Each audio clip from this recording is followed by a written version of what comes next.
Hello friends, welcome to my YouTube channel. मैं बबीता सिंह और आज हम बात करेंगे मिस्टर डेल कार्नेगी की best selling book how to win friends and influence people के चैप्टर नंबर 25 के सीक्रेट्स के बारे में।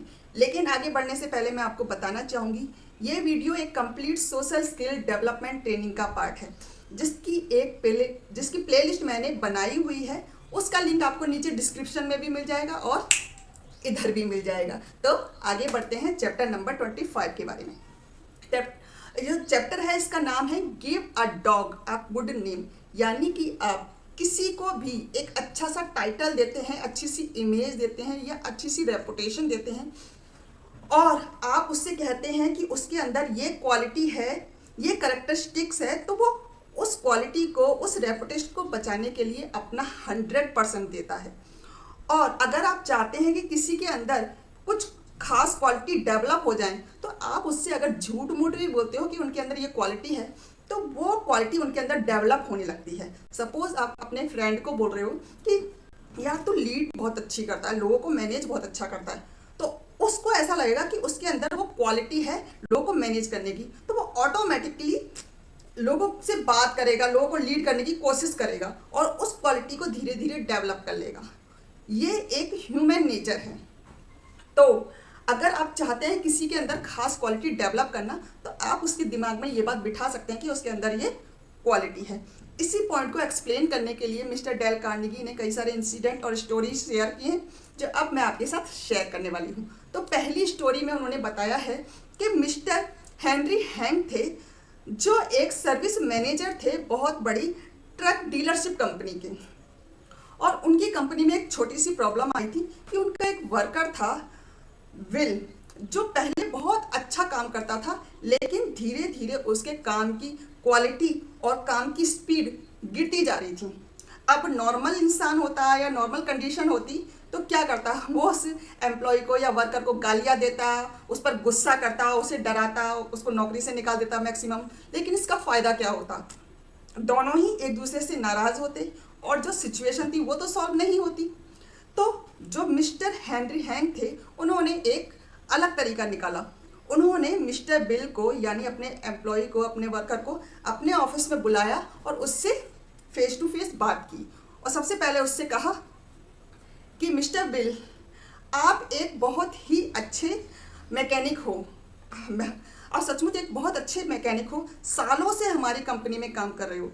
आज तक आपने बहुत सारे रिपेयरिंग के वर्क किए हैं, बिल्कुल कस्टमर के सेटिस्फैक्शन के हिसाब से। और मेरे पास ऐसे बहुत सारे कॉम्प्लीमेंट हैं आपको देने के लिए कि आपकी वजह से मेरी कंपनी में सचमुच काफ़ी अच्छा काम हुआ है, आप हमारी कंपनी की शान हो। लेकिन कुछ टाइम से ऐसा हो रहा है कि आप जो काम करते हो उसके जो वर्किंग आवर्स हैं धीरे धीरे इंक्रीज हो रहे हैं, यानी कि जो काम आप पहले 2 घंटे में करते थे, अब वो काम आप 3 घंटे 3.5 घंटे में करते हो। इसके साथ साथ जो आपकी काम की क्वालिटी है, आपके सर्विस की जो क्वालिटी है, वो भी धीरे धीरे घटती जा रही है। वो आपके खुद का जो काम किया करते थे, जो आपका स्टैंडर्ड था, जो आपने खुद सेट किया था, उस स्टैंडर्ड से मैच नहीं कर रही। आप इतने आउटस्टैंडिंग मैकेनिक रह चुके हो हमारी कंपनी के, आपका एक स्टैंडर्ड है। अगर आपके वर्क की क्वालिटी घटती है तो आपका खुद का स्टैंडर्ड डाउन होता है। तो इस तरह से मिस्टर हेनरी ने मिस्टर बिल से बात की। अब जब मिस्टर बिल ने, और फिर उन्होंने कहा कि मैं आपको बताना चाहूँगी मैं इस सिचुएशन से बिल्कुल भी खुश नहीं हूँ और मैं जानना चाहूँगी कि ऐसी क्या प्रॉब्लम है और ऐसा क्या है कि हम दोनों बात करके उसको सॉल्व कर सकें। हो सकता है आपके माइंड में कोई बात चल रही हो, आपको कोई टेंशन हो, कन्फ्यूज़न हो, अगर हम दोनों मिलकर बात करें तो उस कन्फ्यूज़न को सॉल्व कर सकते हैं, ताकि आपके काम की क्वालिटी बिल्कुल आपके स्टैंडर्ड से मैच करे। जब मिस्टर बिल ने ये सुना तो कहा, सर मुझे बिल्कुल भी एहसास नहीं था कि मैं अपनी ड्यूटीज़ को निभाने में कहीं ना कहीं लैग कर रहा हूँ।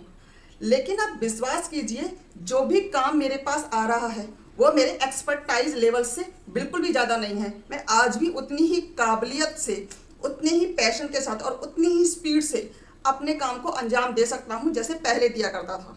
और आप भरोसा रखिए, आगे से आपको कभी भी कोई शिकायत का मौका नहीं मिलेगा, क्योंकि ये उसके रेपुटेशन की बात थी, क्योंकि उसकी इमेज थी, वो एक आउटस्टैंडिंग मैकेनिक था और ये चीज़ मिस्टर हेनरी ने उसके दिमाग में डाली कि आपका एक स्टैंडर्ड है, आपकी पोजीशन है, आप छोटे मोटे वर्कर नहीं हो तो छोटा मोटा टिच्चू टाइप का काम करें, आप एक लेवल का काम करते हो जिसकी वजह से लोग आपको जानते हैं, आपको पसंद करते हैं, लाइक करते हैं। अब ये बात बिठा दी तो सामने वाले में भी ये बात हुई कि नहीं, मैं अपने स्टैंडर्ड को कैसे डाउन होने दे सकता हूँ। तो कुछ नेक्स्ट टाइम से जब उनके पास रिपेयर का काम आया, जो सर्विस उन्होंने करनी शुरू की, तो कुछ ही टाइम में जो उनकी काम की क्वालिटी थी, जो काम की जो स्पीड थी, बिल्कुल उसी लेवल पे पहुंच गई जिस लेवल पे पहले हुआ करती थी। क्योंकि अगर आप सामने वाले को उसकी रेपुटेशन बताते हो कि आपकी एक रेपुटेशन है, उनका एक टाइटल है, उनकी एक इमेज है, तो कभी भी नहीं चाहेंगे कि उनकी वो इमेज डाउन हो। तो ये था पहला इंसिडेंट। और सेकंड इंसिडेंट है, उससे मिस्टर डेल कार्नेगी ने बताया है कि एक मिस्टर जॉर्जेटी लिब्रॉन्से थे, मिस जॉर्जेटी लिब्रॉन्से थी, वो एक ऑथर थी, यानी कि राइटर थी, वो बुक लिखती थी। उन्होंने अपनी एक बुक में एक लड़की का नाम मेंशन किया जिसका नाम था मैरी द डिशवॉशर। उन्होंने उस बुक में बताया है कि कैसे उनकी एक छोटी सी लाइन बोलने से, उनके एक छोटे से फ्रेज बोलने से उस लड़की की पूरी जिंदगी बदल गई। वो एक, जैसे कहानियों में होता है कि एक बर्तन मारने वाली लड़की एक कन्वर्ट हो गई सिंड्रेला में, यानी एक ब्यूटीफुल गर्ल में। जो एक नौकरानी थी वो एक ब्यूटीफुल गर्ल में कन्वर्ट हो गई। हुआ क्या था कि कुछ टाइम पहले एक नौकरानी की लड़की यानी मिस मैरी उनके पास आई मैक्रोनी का ऑर्डर लेके, मैक्रोनी की प्लेट लेकर पास वाले होटल से।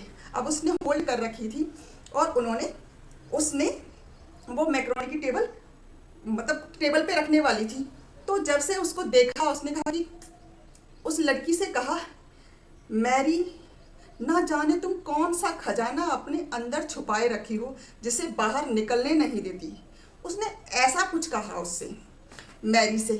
वो मैरी डिशवॉशर के नाम से जानी जाती थी, मैरी द डिशवॉशर, यानी कि उसने अपना जो करियर स्टार्ट किया था वो बर्तन मारने वाली लड़की के नाम से बर्तन मारने वाली लड़की के रूप में स्टार्ट किया था, इसलिए उसका नाम पड़ गया था मैरी द डिशवॉशर। और उसने वही टाइटल, वही इमेज, वही रेपुटेशन अपने माइंड में अज्यूम कर रखी थी कि मैं एक बर्तन मारने वाली लड़की हूँ, मैं एक बर्तन मारने वाली हूँ। यानी कि अगर आप जिस अच्छा सा नाम दोगे एक डॉग को तो वो उसको उस तरह से ट्रीट करेगा, और एक गंदा सा नाम दोगे तो उस हिसाब से ट्रीट करेगा, क्योंकि जो अज्यूम कर रहा है वो तो सेम ही कंडीशन है ना। तो उसके माइंड में जो अज्यूम था, उसके माइंड में जो अपनी सेल्फ इमेज थी वो थी मैरी द डिशवॉशर। लेकिन जब मिस जॉर्जिटे ने उनको बोला कि मैरी, तुम्हारी अंदर ना जाने कौन सा खजाना छुपाया हुआ है, तुम अपने अंदर पता नहीं कौन सा खजाना छुपाए हुए हो जो किसी को दिखाती नहीं हो। तो उस लड़की को एहसास हुआ कि सचमुच किसी को ऐसा लगता है कि मेरे अंदर बहुत कुछ है, मेरे अंदर बहुत अच्छी खूबसूरती, ब्यूटी है, किसी ने मुझे मैरी द डिशवॉशर के अलावा भी अज्यूम किया है। तो उस लड़की ने 1 मिनट के लिए तो तंग रह गई, फिर धीरे धीरे उसने सबसे पहले उस प्लेट को टेबल पे रखा और धीरे धीरे पीछे हट के बोला, मैडम, मुझे आज तक ऐसा किसी ने भी नहीं कहा। और ये कहकर वो चली गई। फिर उसको उन वर्ड बार बार उसके दिमाग में घूमते रहे कि तुम्हारे अंदर एक खजाना है, तुम्हारे अंदर एक खजाना है। वो रेपुटेशन, वो इमेज, वो सेल्फ इमेज उसकी माइंड में बार बार घूम रही थी।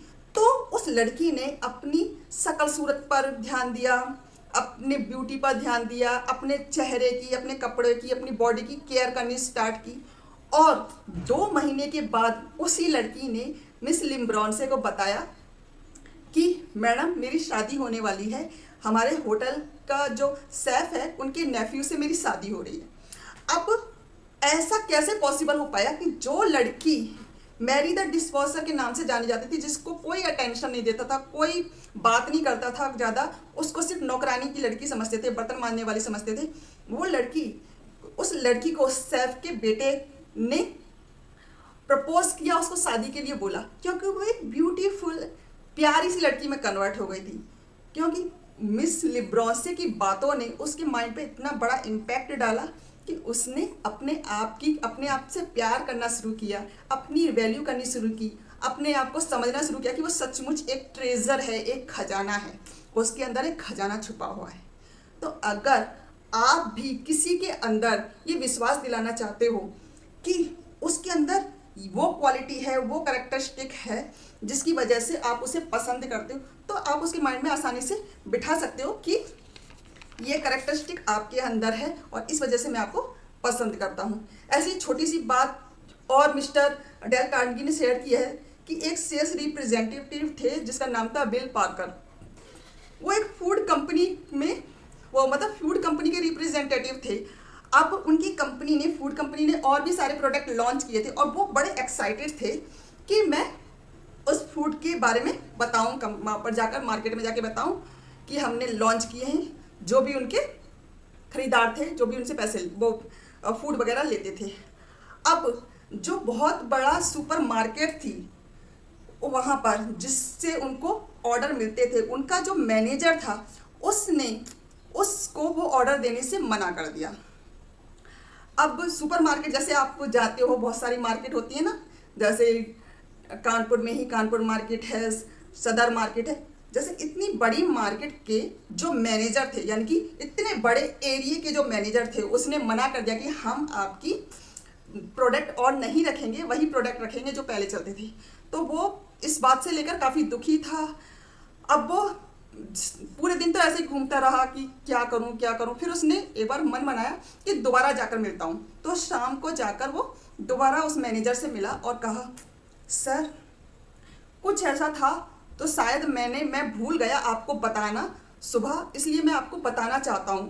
और मैं जानता हूं आपके टाइम की बहुत वैल्यू है, लेकिन आप ऐसे इंसान हो जो अगर आपके फ़ायदे की और आपकी बिक्री को बढ़ाने की कोई रेलिवेंट बात हो तो आप दूसरों की बातों को हमेशा सुनना पसंद करते हो। आपका ये आदत है, ये आपकी हैबिट है कि आप किसी को भी बिना सुने, बिना समझे ऐसे ही रिजेक्ट नहीं कर देते। तो मैं चाहूँगा कि आप अपना थोड़ा सा टाइम मुझे दें ताकि मैं आपको एक्सप्लेन कर सकूं कि वो कौन कौन सी चीज़ें थी मैं सुबह बताना भूल गया। और उन प्रोडक्ट्स के थ्रू, उन जो हमारी कंपनी ने नए प्रोडक्ट निकाले, उससे आपकी मार्केट की सेल कैसे बढ़ेगी, आपको कैसे फ़ायदा होगा, ये सारी चीज़ें मैं आपको एक्सप्लेन करना चाहूँगा। और आई होप आप मुझे थोड़ा सा वक्त देंगे। तो क्या होगा इस कंडीशन में? क्या वो मैनेजर उसकी बात नहीं सुनेगा? बिल्कुल सुनेगा। क्योंकि उसने बताया उसे कि वो एक ऐसा बंदा है जो सामने वाले की बात बिना सुने ऐसे ही उसको रिजेक्ट नहीं करता। वो हमेशा सामने वाले की बात, अगर पॉइंट हो उस बात में, तो हमेशा सुनता है, वो हमेशा उसको कंसीडर करता है।